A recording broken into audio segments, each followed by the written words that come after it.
AI 발생 농장 살처분 규모가 역대급입니다. 기계적 살처분 기준을 바꿔달라는 요구가 거셉니다. 청주 구도심 상징인 지하상가가 70%나 비었습니다. 코로나 직격탄을 피하지 못했습니다. 대청호 고린마을에 공기부양정 지원이 결정됐습니다. 하지만 근본 대책이 필요합니다. 코로나 이후 사회적 거리 두기가 새로운 규범으로 등장했습니다. 소통 방식도 다양해지고 있습니다. 여러분 안녕하십니까? 계속해서 충북 지역 뉴스입니다. 일주일 전 세 번째 고병원성 AI가 발생한 음성에서 멀쩡한 닭 수십만 마리가 죽어나갔습니다.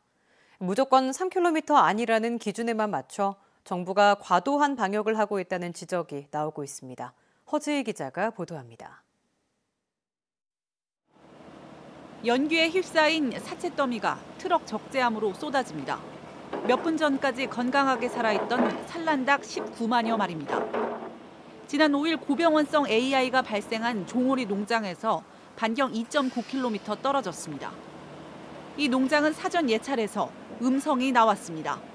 주변에 산과 공장이 많아 AI 바이러스의 수평 전파가 쉽지 않은 지형적 특성도 갖고 있습니다. 하지만 100m를 남겨두고 3km 방역대 안에 있다는 이유로 예방적 살처분 대상이 됐습니다. 제가 양계한 지 한 30년 됐는데 처음 겪는 일이에요. 그 방역대 유도리를 발휘를 해서 검사하고 음성이면은 출하가 되든 뭐 입식이 되든 이렇게 했거든요. 지난 한 달 사이 예방적 살처분된 음성 지역 농가는 11곳. 음성에서 지난해 12월부터 고병원성 AI가 발생한 농장은 3곳뿐이지만 살처분 규모는 역대 세 번째로 많은 170만 마리에 이르고 있습니다.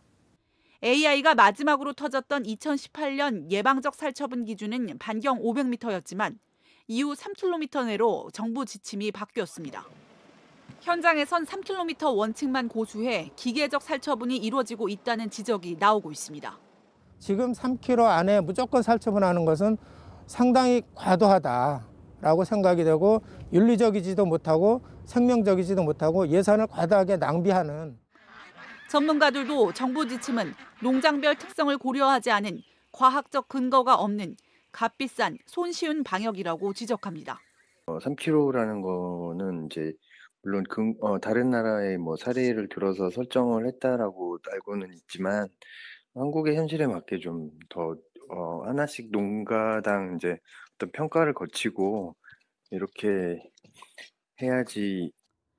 앞서 양계협회가 과도한 살처분 기준으로 씨를 말릴 셈이냐는 성명을 발표한 가운데 지역 정치권도 현재의 살처분 정책을 중단해달라고 청와대에 건의했습니다. MBC 뉴스 허지입니다. 감염 경로를 알 수 없는 6명이 추가되며 충북의 누적 확진 환자가 1,420명으로 늘었습니다. 청주에서 50대 1명이 확진돼 접촉자를 조사하고 있고 진천에서는 교통사고로 병원에 입원 중이던 환자가, 음성과 제천에서도 의료기관 종사자가 감염돼 방역당국이 긴장하고 있습니다. 100명이 넘는 확진자가 발생한 청주 참사랑 노인요양원은 2주간 추가 확진이 없어 코호트 격리가 해제됐습니다.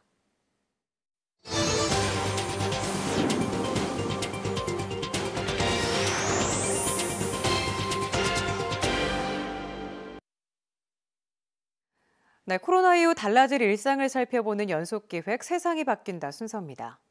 이제는 거리 두기가 때려야 뗄 수 없는 새로운 규범이 됐죠. 서로 간격을 띄우는 물리적 장치에 이제 대세가 된 온라인 만남까지 많은 것이 달라진 일상 속에 우리에게 남겨진 과제는 무엇일까요? 보도에 이지영 기자입니다. 투명 가림막이 등장한 청사, 대면 업무가 많은 민원실도 비말 전파가 쉬운 구내식당도 사람과 사람 사이를 가림막이 차지했습니다.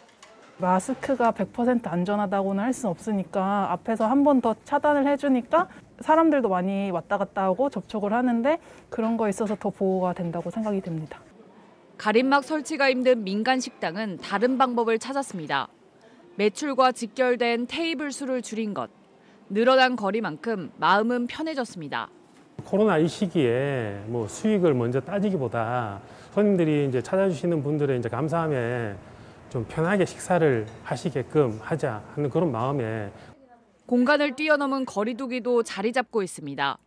전시회와 집회, 인문학 강좌, 북토크 등 비대면 개최를 상상해 본 적 없던 프로그램이 온라인에서 시도됐고 북토크 같은 경우에는 이제 사람들하고 이제 만남이 굉장히 중요하고 이제 호흡이 굉장히 중요한데 그런 것들이 조금 없어가지고 조금 아쉬운 점이 좀 있었어요.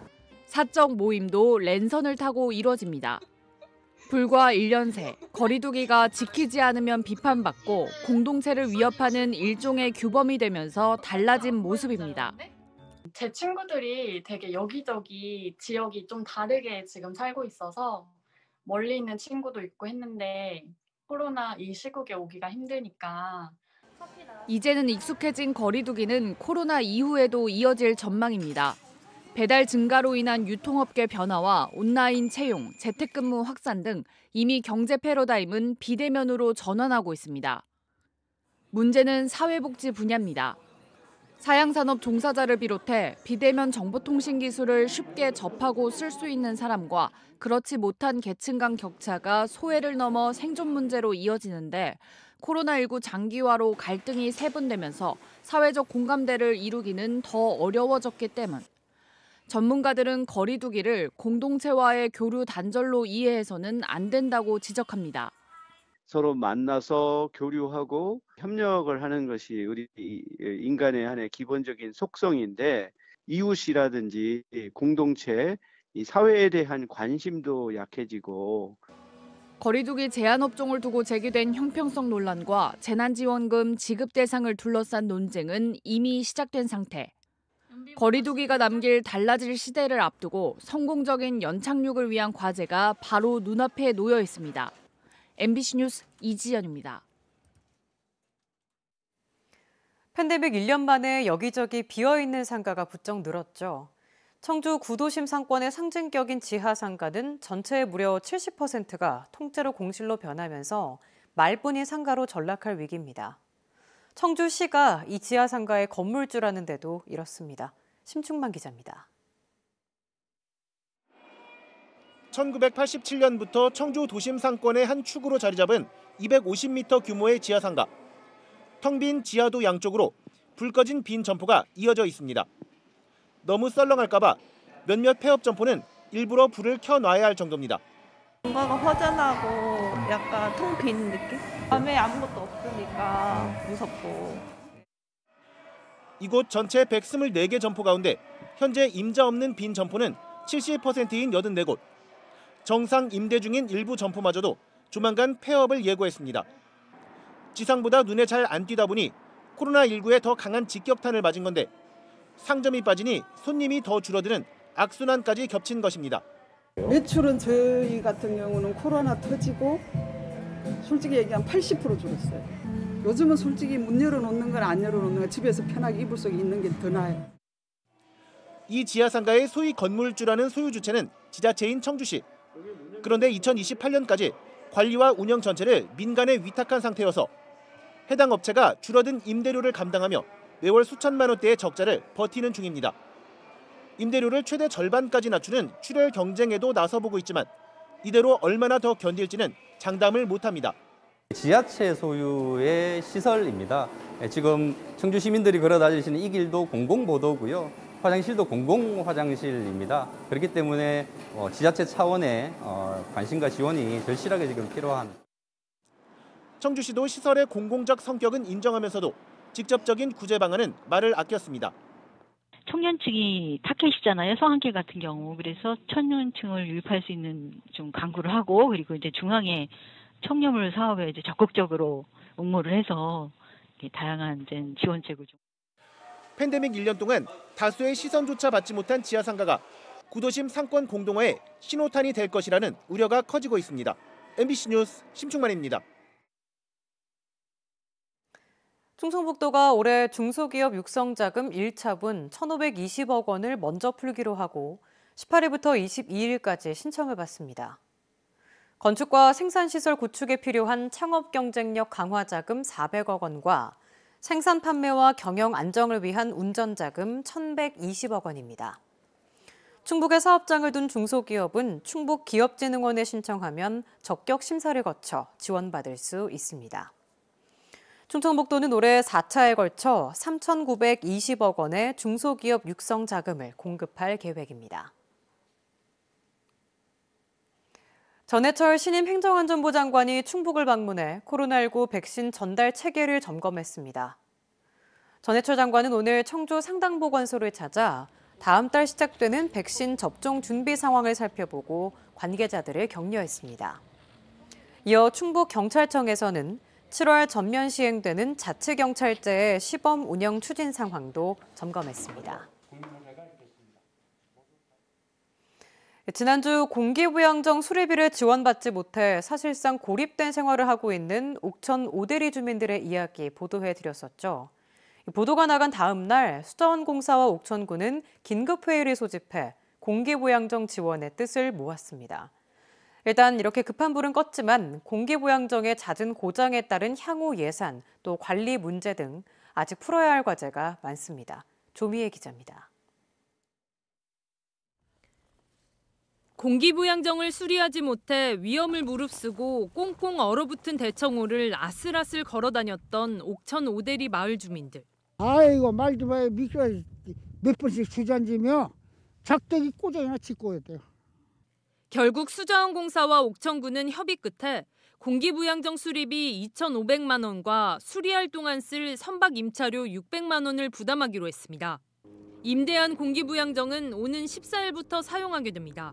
당장 급한 불은 껐는데 올해까지 합하면 5년간 공기부양정 수리비에 들인 돈만 1억 원.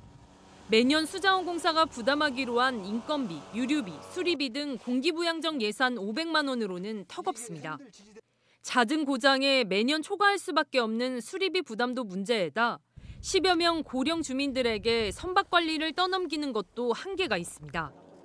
급한 불을 껐어도 주민 걱정이 사그라들지 않는 이유입니다.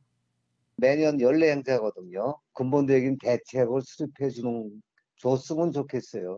철로들이 뭘 압니까? 왔다 갔다 하는 거 외에는 못 쓰는데 유지 관리를 어떻게 해야 되는지 그런 것도 제대로 매뉴얼도 없고.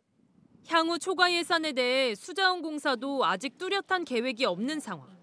특히 마을 주민들이 직접 선박을 관리하고 운영하는 것은 안전상 매우 위험하다고 판단해 방법을 찾기로 했습니다.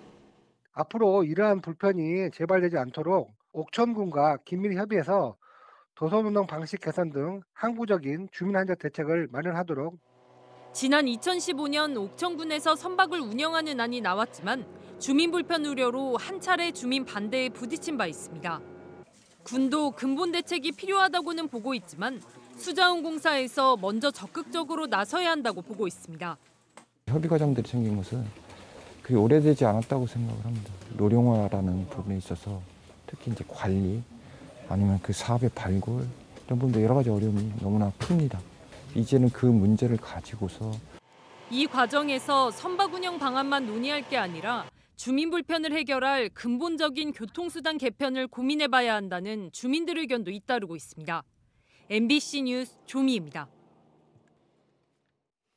오늘 새벽 6시 반쯤 진천군 문백면의 한 녹즙 제조 공장에서 불이 나 2시간여 만에 진화됐습니다. 현장에 있던 직원 2명은 긴급히 대피해 인명피해는 없었지만 1,120제곱미터 규모의 저온 저장고 한 동과 안에 있던 녹즙 완제품 20톤이 타 소방추산 5억 1,400여만 원의 재산 피해가 났습니다. 경찰과 소방당국은 저온 저장고 과부하로 불이 난 것으로 보고 정확한 원인을 조사하고 있습니다. 중소형 가전제품을 생산 유통하는 하나엔지니어링 코리아가 본사와 공장의 충주 이전을 결정했습니다. 하나엔지니어링 코리아는 오늘 충주시와 투자 협약을 맺고 2025년까지 245억 원을 들여 서울과 파주에 있는 본사와 공장을 동충주 산업단지로 이전하기로 했습니다. 하나엔지니어링 코리아는 130여 명을 고용할 계획입니다. 이해충돌 논란을 빚은 박덕흠 국회의원의 탈당으로 석 달 넘게 비어있던 국민의힘 동남 4군 조직위원장에 괴산 출신의 오용식 전 충북도 의원이 임명됐습니다. 국민의힘은 다음 주 최현호 당협위원장이 물러난 청주 서원구 조직위원장 공모를 진행합니다. 괴산군이 5일장을 찾는 외지 상인들을 대상으로 신속 항원 검사를 실시합니다.